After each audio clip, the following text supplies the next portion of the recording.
Dende hai 25 anos, cada 17 de agosto a Caeira convértese en epicentro das celebracións do Día da Galiza Mártir, e que neste punto, en 1936, era fusilado polos franquistas Alexandre Bóveda.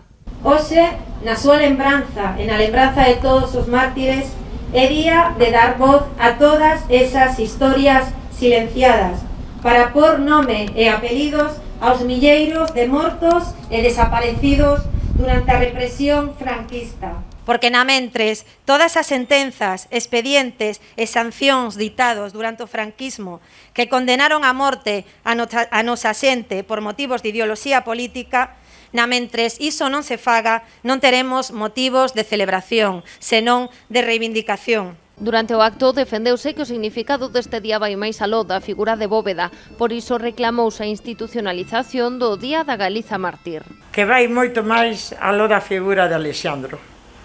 Hoxe, no Cotiá, nin se percibe o sacrificio de milleiros galegos e galegas que precisaron loitar e dar as súas vidas para chegarnos a unha sociedade que disfrutamos.